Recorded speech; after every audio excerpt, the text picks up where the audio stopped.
fast, but that's the way we want it. Guys have been practicing very hard and looking forward to seeing what we can do when we hit the floor. The main thing is trying to put our team together. We're still in the process of becoming with our personnel. When you have 9, new, players that are transfers, 11 new players total.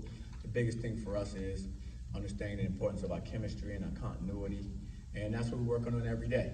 And I know that's a process. The guys have been willing. They've been working very hard at it, and I think we've been getting better daily because of their willingness to want to get better and compete.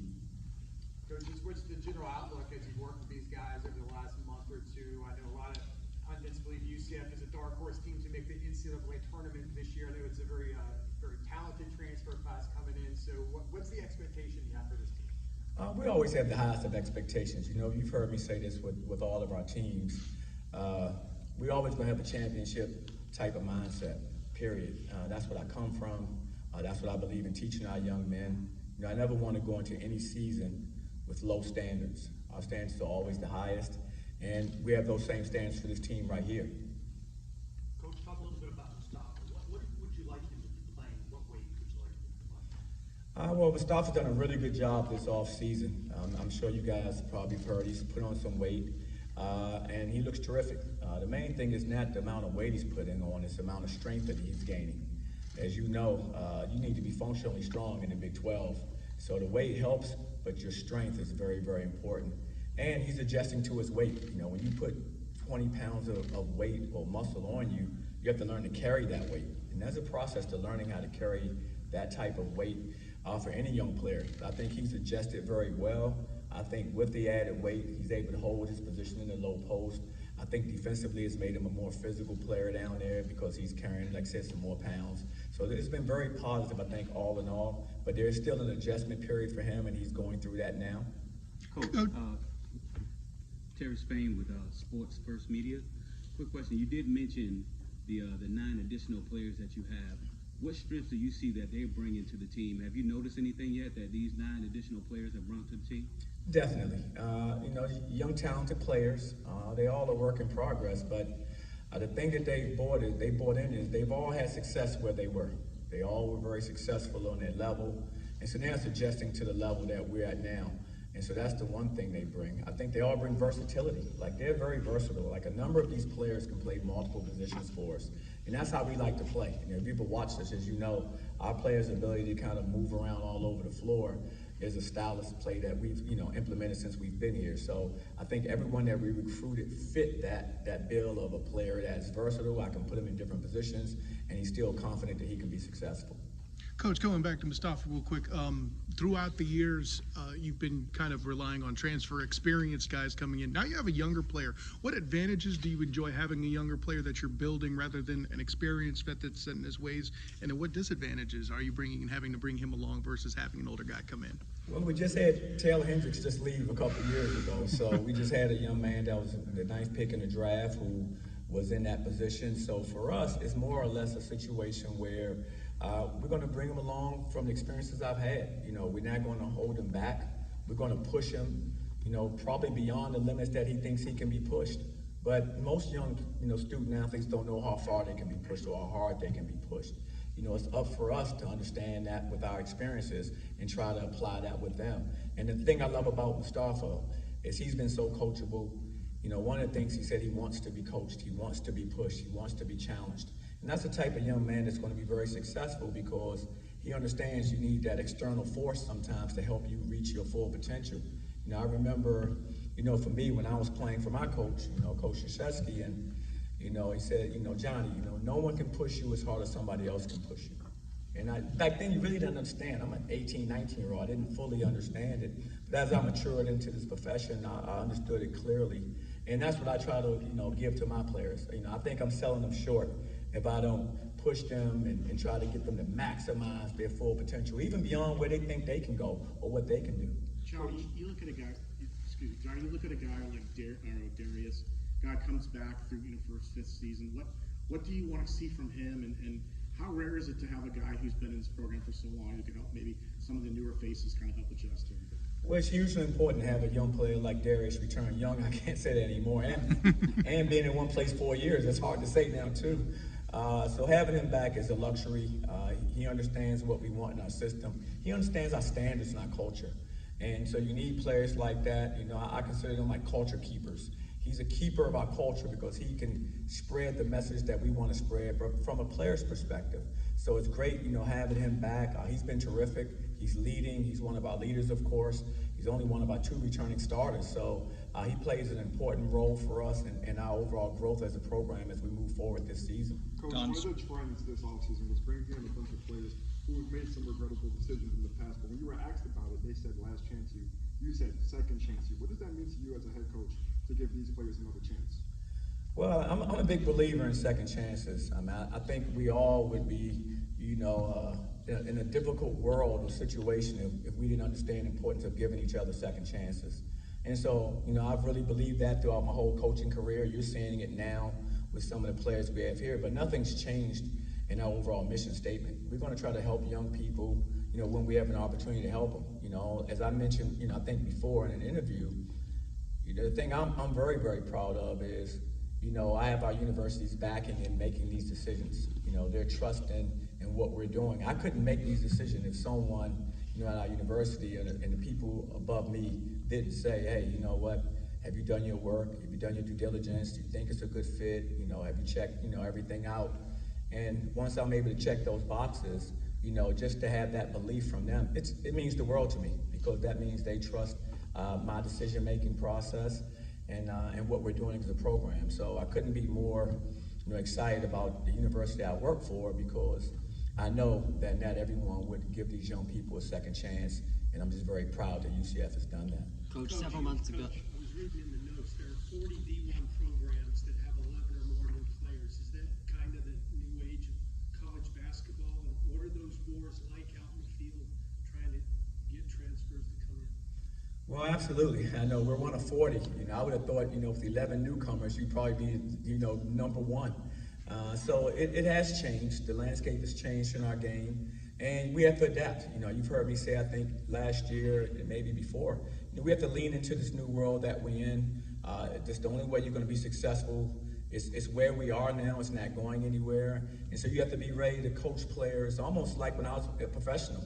When I was an NBA player, you know, all of a sudden your roster's turning over, especially if you're not on a winning team. Your roster's turning over quite a bit, and so I think as a coach, you have to be able to, you know, get these players together as fast as you can. You have to really, really work on team building. I mean, team building has to be paramount, because you have to get everybody on the same page as quickly as possible. And understanding your system has to be one in which, when you implement it, it doesn't take these young men a long time to you know, grasp, because you don't have that type of time anymore. Once the year starts, it's on. So that's been kind of our approach. I've leaned on my NBA experience, to be quite frank, and professional experience, because that's kind of the model that I see, you know, us being in now, with, you know, the ability to transfer at will, with the ability, you know, players are moving a lot faster and going to different schools quicker. So, you know, we just have to adapt to the times, and I think the NBA experience that I've gotten, I think has been helpful in what we're trying to do. How does that impact? Williams as a player, since he was in middle school, Mikey Williams has generated considerable buzz. He's getting ready for his first season of college basketball. What have you seen from Mikey, and what do you see his role being on this team? You know, Mikey's been terrific. I mean, he's come in, he's worked very hard, he's really competitive. I mean, you have to remember, you know, we started workouts in June. You know, Mikey's been in for all of 7 weeks. I think he came at the end of August. So he hadn't been here very long. So he's adjusting. But the one thing I will say, he has a willingness to learn. He wants to be great. And, you know, I'll share what I shared with him. I mean, he has to understand the importance of running his own race. I mean, there's so many expectations on a young person who's had that type of talent and was so heralded, you know, like I said, in middle school and high school, that sometimes you can put the pressure of the world on yourself to try to come out and be something, you know, right away. And if that happens, we won't hold you back. I don't do that. But you should just run your race. If that happens, great. If it takes a little while longer, that's great too, because you're not a senior, you know, you're a freshman. So that was my biggest message to him. And we sat down literally a few days ago and we had that talk, and I was just wanting to, you know, express upon him the importance of, don't put the weight of the world of pressure on yourself to be somebody that you're not. What you want to do is be the best version of Mikey you can be, whether that's right away or whether that takes time. you're still going to be successful by just running your own race. Coach, you showed your aggressiveness this offseason, bringing in the 9 new transfers. How do you believe your offseason moves help characterize UCF as an ascending program in a tough conference that is the Big 12? Well, I thought it was important that we had to up our talent level. And that's something that I saw coaching in the Big 12 last year, that we had to level up. And I thought we were able to level up in what we were doing this offseason. I thought my staff, they did a terrific job of identifying, student athletes that we thought would fit our system and we thought could really help impact what we want to do and move our needle as far as being more competitive in this conference. As you know, it's every single night in the Big 12. It's unlike anything in college basketball. So, I thought, upping our level of personnel would give us a better chance to compete and give us a better chance to win. And I think that's what we were able to go out and do this offseason. How does that impact your recruiting process with this new HFL squad, not just with you as a head coach, but also with Coach Waterman as a recruiting coordinator? Excuse me, I didn't. How that aggressiveness in the portal, how does that impact the way that you recruit, given this new age of college football, not just you as a head coach, but also with Coach Waterman as a recruiting coordinator? Well, very important that we understand the value of the portal. So many young student athletes and talented student athletes are entering. You just have to identify the ones that fit your program, fit your styles, your system.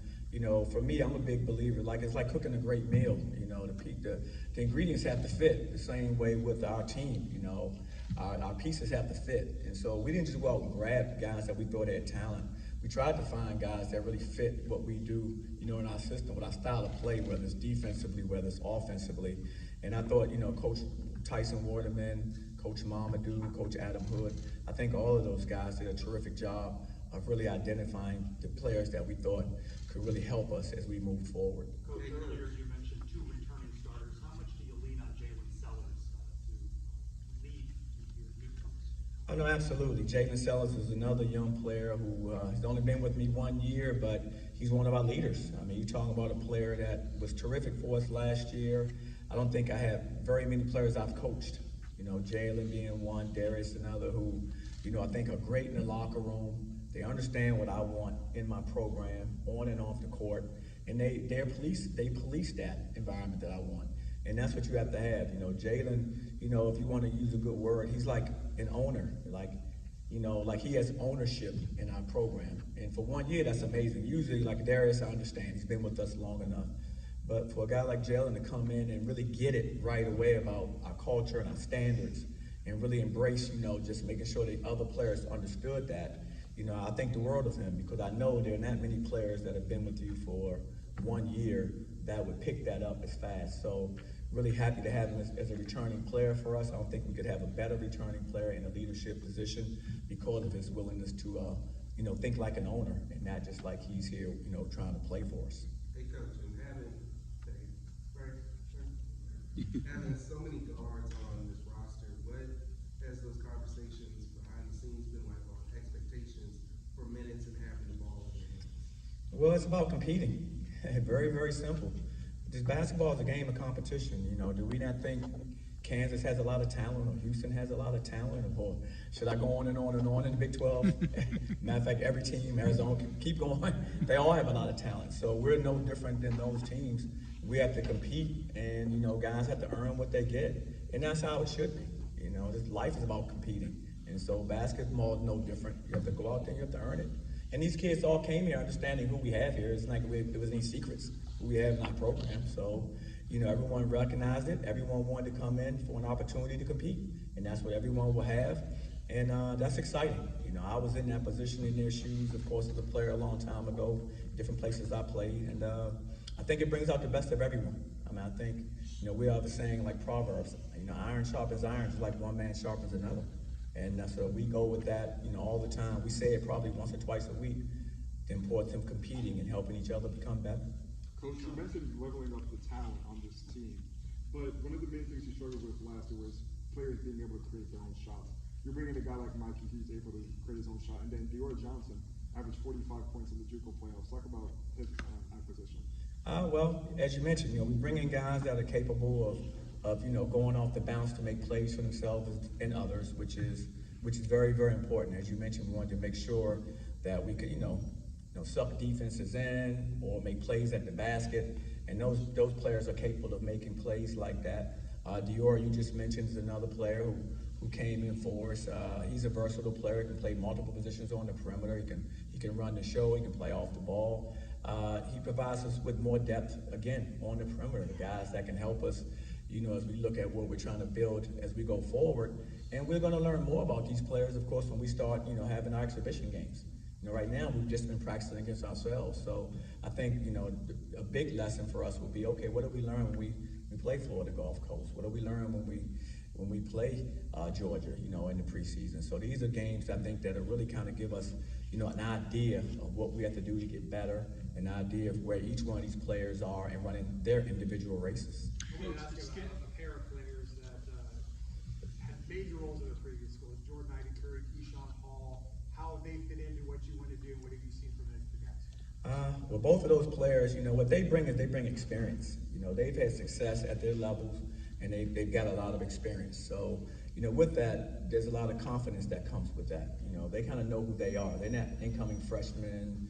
They're players who have actually been on the floor in big moments and key games and had to make plays. So having that, I think, in addition to already having, a backcourt like, Darius and Jalen, I think gives us the ability to be able, again, to be versatile, to be able to go in a number of different directions coming down the stretch of games, what those players have accomplished. So, no, they've been terrific. Those guys have been great. Both of them have done a great job of coming in, providing leadership as well. And they all want to compete. And just excited to see what they can do as we start the season off. Speaking of Keyshawn, he had a long list of suitors he chose to be developed here. What does that say about the state of your program? I'm just very, very, happy that he made that decision. We don't want to let him down. That's a big part of what we do in our program. I think one of the things that we do very well that sometimes gets lost is our development of our talent.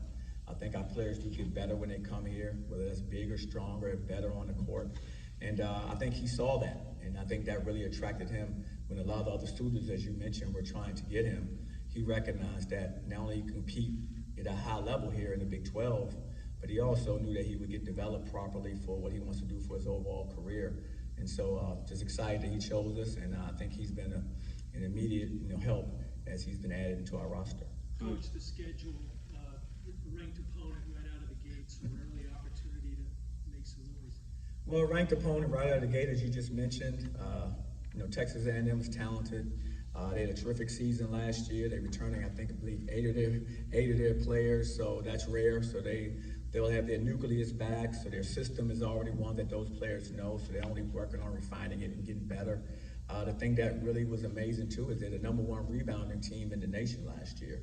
Unbelievable on the board. So a really good test for us right away, an opportunity for us to kind of see where we are, what we have to do to get better, what we have to do to compete at our level.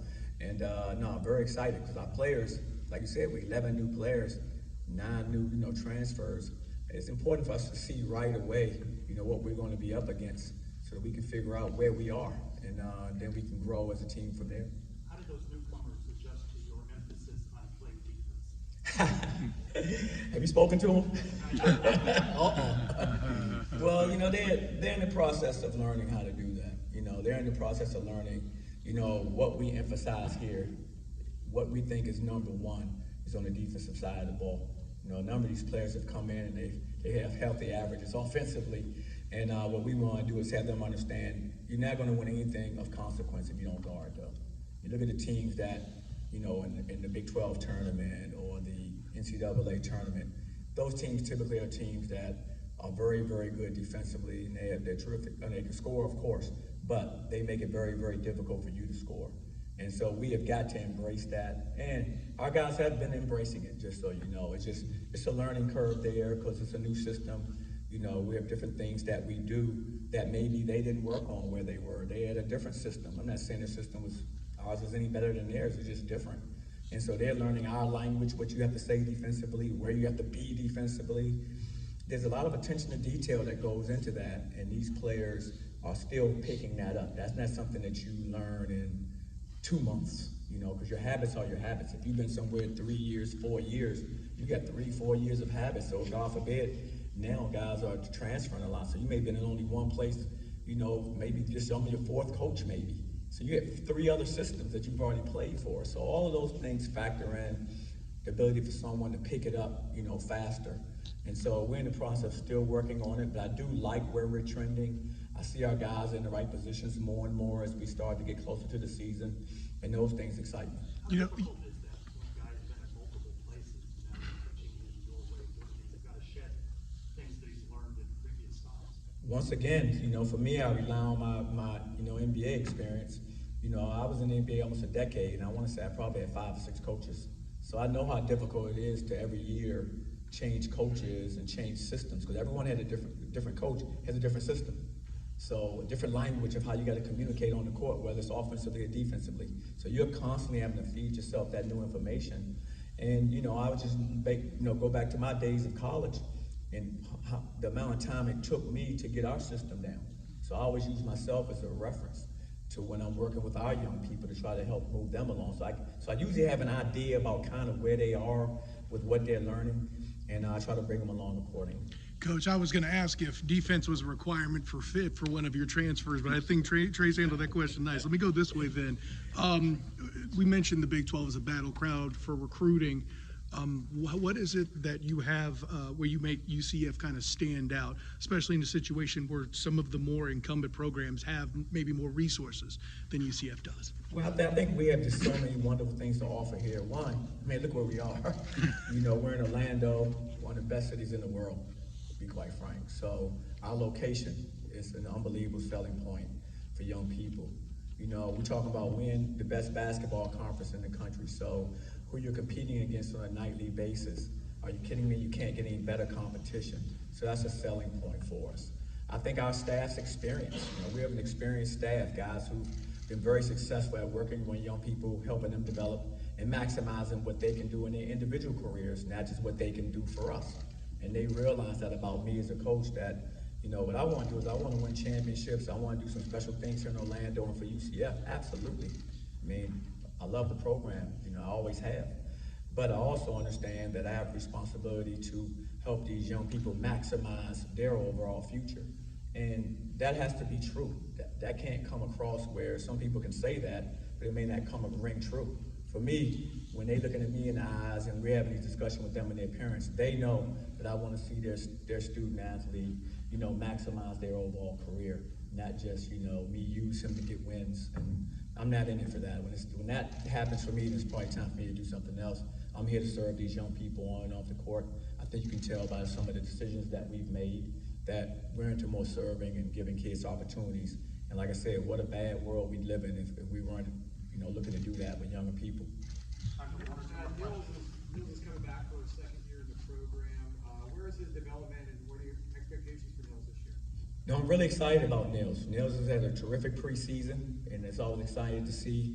He spent most of his time this summer, back at home in Germany playing with his national team. He had a good experience there. He came back. You could tell, that he had been playing a lot of competitive basketball. So looking forward to seeing what he can do when we start the season off. But Nils has played well for us.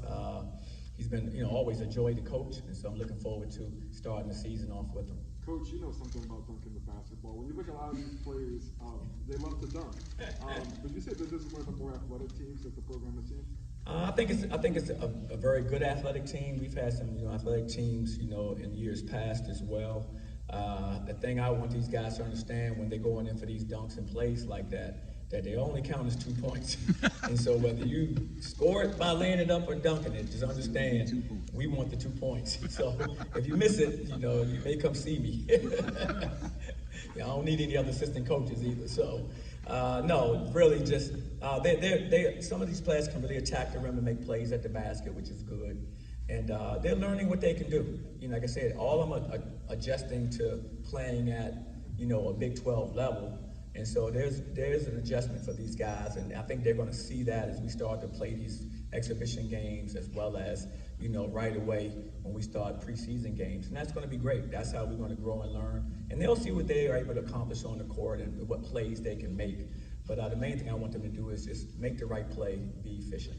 Who are the long-range shooters on this team? Long-range shooters on this team. Well, Darius last year, shot 40% from 3.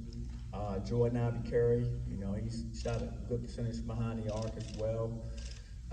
You know, Jalen, of course, you know, he didn't have the year he's had for his career shooting, but I'm not sure if really everybody realized, but he broke his shooting hand, you know, over in Italy last year when we were there. He broke it during those games, so he never. That's a difficult transition. He never really was able to get back. So the offseason was really, really good for him in getting himself back. So he's been a terrific three-point shooter as well. At the big spot, of course, Rokas is capable of knocking down shots from behind the arc. So we have a number of guys that are capable of making shots, you know, on the perimeter. All right, thank you all. Appreciate it. Thanks, Coach. You guys good?